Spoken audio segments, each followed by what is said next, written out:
If you want to give your child a financial advantage in life, it's not about buying them more things.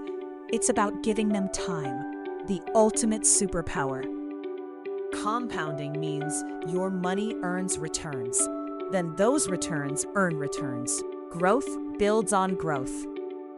If you invest $5,000 for a newborn child at an 8% annual return, it becomes roughly $20,000 by age 18.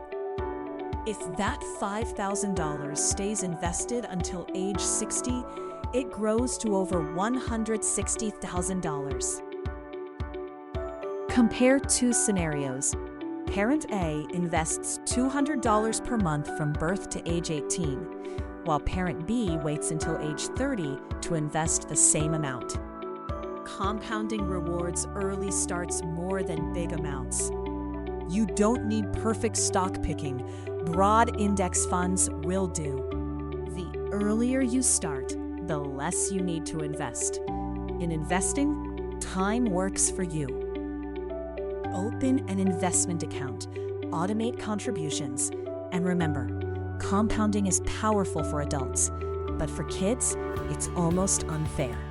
Are you investing for your kids yet?